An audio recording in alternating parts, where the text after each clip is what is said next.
सूत जी कहते हैं, मंदार की माला से जिनका केश पास अलंकृत है और मुंडों की माला से जिनकी जटा अलंकृत है, जो दिव्य वस्त्र धारण की है और जो दिगंबर है, ऐसी श्री पार्वती जी तथा श्री शिव जी को प्रणाम करता हूँ।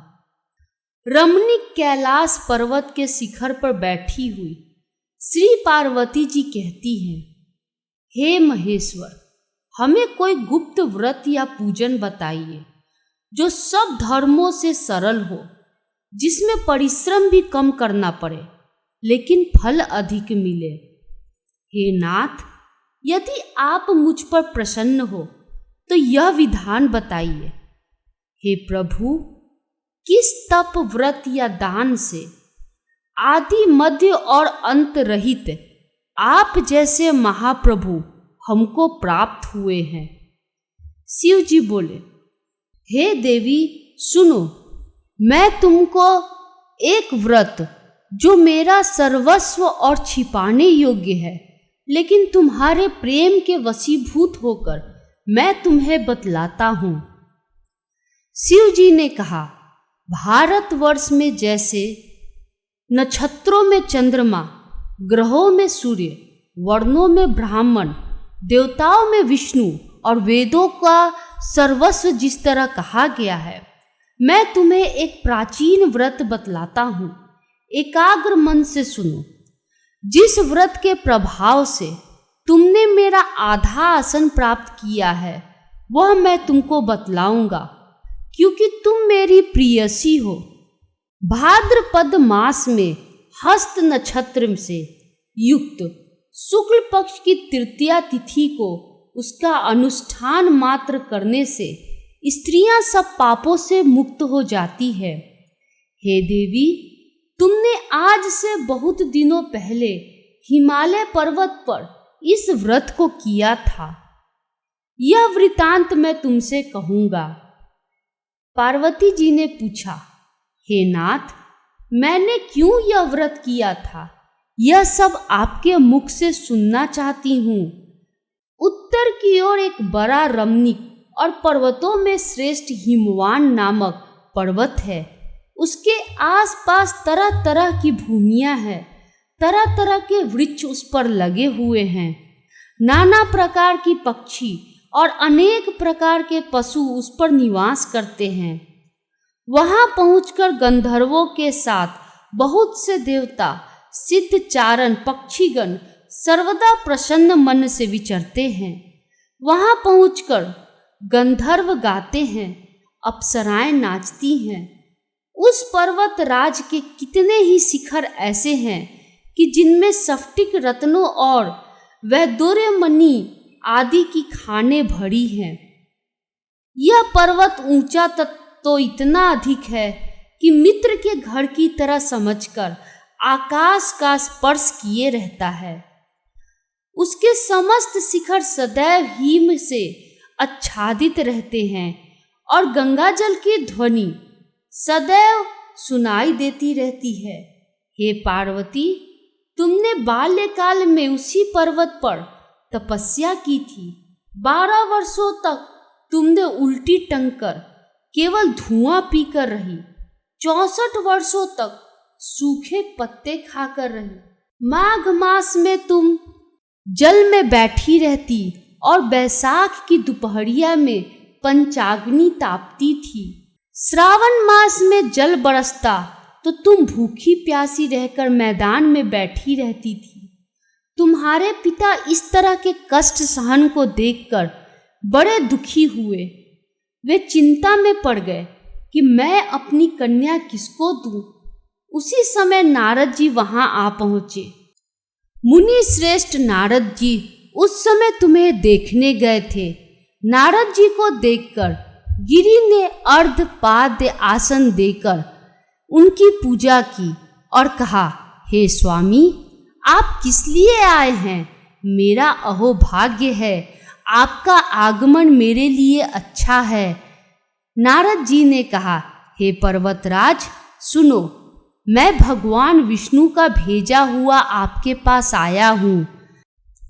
आपको चाहिए कि यह योग्य कन्या रत्न किसी योग्य वर को दे। भगवान विष्णु के समान योग्य वर ब्रह्मा, इंद्र और शिव इनमें से कोई नहीं है। इसलिए मैं यही कहूँगा कि आप अपनी कन्या भगवान विष्णु को ही देवे। हिमवान ने कहा, भगवान विष्णु स्वयं मेरी कन्या ले रहे हैं और आप यह संदेश लेकर आए हैं, तो मैं उन्हें अपनी कन्या दूंगा।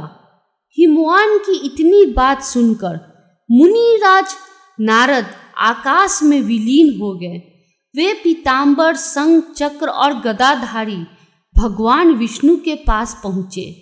वहाँ हाथ जोड़कर नारद जी ने भगवान विष्णु से कहा, हे देव सुनिए, मैंने आपका विवाह पक्का कर दिया। उधर हिमवान ने पार्वती के पास जाकर कहा कि हे पुत्री, मैंने तुम्हें भगवान विष्णु को दे डाली। तब पिता की बात सुनकर तुम बिना उत्तर दिए ही अपनी सखी के घर चली गई।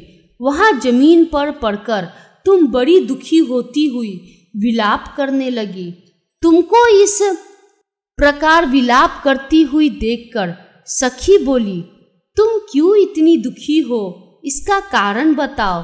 तुम्हारी जो कुछ इच्छा होगी मैं यथाशक्ति इसको पूरा करने की चेष्टा करूंगी, इसमें कोई संशय नहीं है। पार्वती बोली, मेरी जो कुछ अभिलाषा है उसे तुम प्रेम पूर्वक सुनो। मैं एकमात्र शिवजी को अपना पति बनाना चाहती हूँ, इसमें कुछ भी संशय नहीं है। मेरे इस विचार को पिताजी ने ठुकरा दिया है, इससे मैं अपने शरीर का त्याग दूंगी।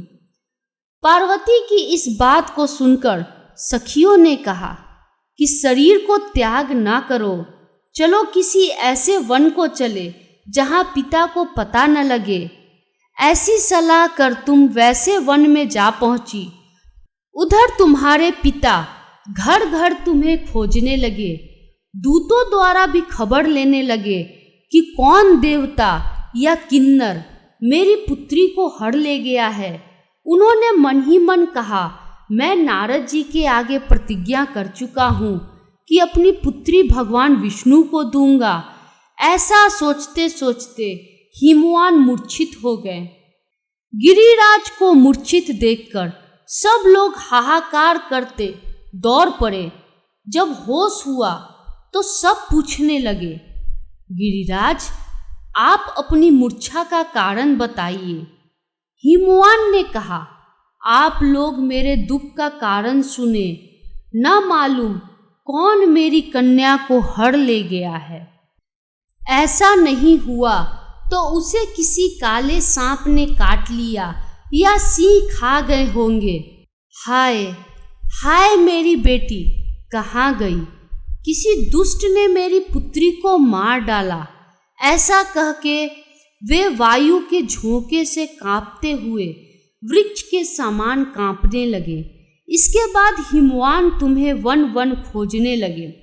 वह वन भी सिंह, भालू, हिंसक जंतुओं से बड़ा भयानक हो रहा था। तुम भी अपनी सखियों के साथ उस भयानक वन में चलती चलती एक ऐसी जगह जा पहुंची जहां एक नदी बह रही थी। उसके रमणीय तट पर एक बड़ी सी कंदरा थी। तुमने उसी कंदरा में आश्रम बना लिया और मेरी एक बालुकामयी प्रतिमा बनाकर अपनी सखियों के साथ निराहार रहकर मेरी आराधना करने लगी।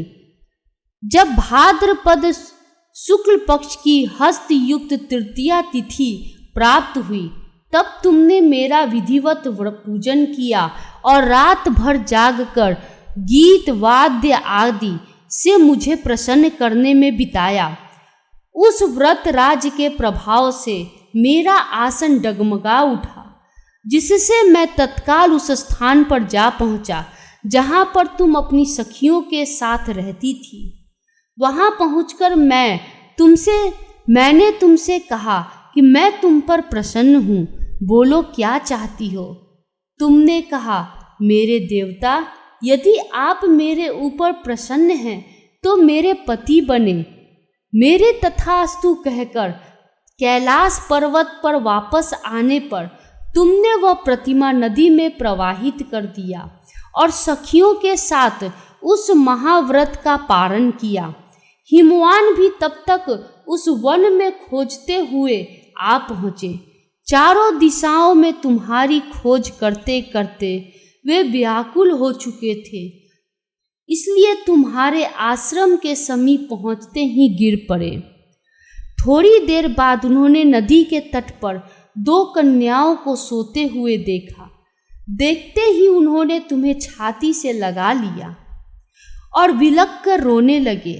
फिर पूछा, पुत्री, तुम सिंह, व्याघ्र आदि जंतुओं से भरे इस वन में क्यों आ पहुंची? पार्वती ने उत्तर दिया, हे पिताजी, मैंने पहले ही अपने आप को शिवजी के हाथों सौंप दिया था। आपने मेरी बात टाल दी, इससे मैं यहाँ चली आई। हिमवान ने सांत्वना दी कि हे पुत्री, मैं तुम्हारी इच्छा के विरुद्ध कुछ न करूँगा। वे तुम्हें अपने साथ ले घर आए और मेरे साथ तुम्हारा विवाह कर दिया। इससे तुमने मेरा अर्धासन पाया है। तब से आज तक किसी के सामने मुझे यह व्रत प्रकट करने का अवसर नहीं प्राप्त हुआ। हे देवी, मैं यह बताता हूँ कि इस व्रत का हरितालिका नाम क्यों पड़ा। तुमको सखिया हर ले गई थी, इसी से हरितालिका नाम पड़ा। पार्वती जी ने कहा, हे प्रभु, आपने नाम तो बताया, अब आप इसकी विधि भी बताएं। इसका क्या पुण्य है, क्या फल है, यह व्रत कौन करे? श्री शिवजी पार्वती जी से कहते हैं, हे देवी, मैंने समस्त स्त्री जाति की भलाई के लिए यह उत्तम व्रत बतलाया है। जो स्त्री अपने सौभाग्य की रक्षा करना चाहती हो, वह यत्न पूर्वक इस व्रत को करे। केले के खंभे आदि से सुशोभित एक सुंदर मंडप बनावे, उसमें रंग बिरंग के रेशमी कपड़ों से चंदोवा लगाकर चंदन आदि सुगंधित द्रव्यों से वह मंडप लिपवावे। फिर शंख, भेरी, मृदंग आदि बाजे बजाते हुए बहुत से लोग एकत्रित होकर तरह तरह के मंगलाचार करते हुए उस मंडप में पार्वती तथा शिवजी की प्रतिमा स्थापित करें। उस रोज दिन भर उपवास कर बहुत से सुगंधित फूल, सुगंध और मनोहर धूप, नाना प्रकार के नैवेद्य आदि एकत्र कर मेरी पूजा करे और रात भर जागरण करे। ऊपर जो जो वस्तुएं गिनाई गई है, उनके अतिरिक्त नारियल, सुपारी, जंबीरी, नींबू, लौंग, अनार, नारंगी आदि जो जो फल प्राप्त हो सके उन्हें इकट्ठा कर ले। उस ऋतु में जो फल तथा फूल मिल सके विशेष रूप से रखे। इसके बाद धूप, दीप आदि से पूजन कर प्रार्थना करे, हे शिवे, शिव रूपनी, हे मंगले, सब अर्थों को देने वाली, हे देवी, हे शिव रूपे, आपको नमस्कार है। हे शिव रूपे, आपको सदा के लिए नमस्कार है। हे ब्रह्म रूपनी, आपको नमस्कार है। हे जगधात्री, आपको नमस्कार है। हे सिंह वाहिनी, संसार के भय से भयभीत मुझ दीन की रक्षा करे। इस कामना की पूर्ति के लिए मैंने आपकी पूजा की है। हे पार्वती, मुझे राज्य और सौभाग्य दे, मुझ पर प्रसन्न होवे। इन्हीं मंत्रों से पार्वती तथा शिवजी की पूजा करे। तदंतर विधि पूर्वक कथा सुने और ब्राह्मण को वस्त्र, गौ, सुवर्ण आदि देवे। इस तरह एक चित्त होकर स्त्री पुरुष दोनों एक साथ पूजन करे। फिर वस्त्र आदि जो कुछ हो उसका संकल्प करे। हे देवी, जो स्त्री इस प्रकार पूजन करती है वह सब पापों से छूट जाती है और उसे 7 जन्म तक सुख तथा सौभाग्य प्राप्त होता है। जो स्त्री तृतीया तिथि का व्रत न कर अन्न भक्षण करती है तो वह 7 जन्म तक बंध्या रहती है और उसको बार बार विधवा होना पड़ता है। वह सदा दरिद्र, पुत्र शोक से शोकाकुल, स्वभाव की लड़ाकी, सदा दुख भोगने वाली होती है और उपवास न करने वाली स्त्री अंत में घोर नरक में जाती है। मांसाहार करने से बाघिन, दही खाने से बिल्ली, मिठाई खाने से चींटी और कुछ खाने से मक्खी होती है। तीज को अन्न खाने से सुकरी, फल खाने से बंदरिया, पानी पीने से जोंक, दूध पीने से सापिन, उस रोज सोने से अजगरी और पति को धोखा देने से मुर्गी होती है। इसलिए सभी स्त्रियां व्रत अवश्य करें। दूसरे दिन सुवर्ण, चांदी, तांबा अथवा बांस के पात्र में अन्न भरकर ब्राह्मण को दान दे और पारण करे। जो स्त्री इस प्रकार व्रत करती है वह मेरे समान पति पाती है और जब वह मरने लगती है तो तुम्हारे समान उसका रूप हो जाता है। उसे सब प्रकार की सांसारिक भोगों और सायुज्य मुक्ति मिल जाती है। इस हरितालिका की व्रत कथा मात्र सुन लेने से प्राणी को 1000 अश्वमेध और सैकड़ों वाजपेयी यज्ञ करने का फल प्राप्त होता है। हे देवी, मैंने यह सब व्रतों में उत्तम व्रत बतलाया जिसके करने से प्राणी सब पापों से छूट जाता है। इसमें कुछ भी संशय नहीं है।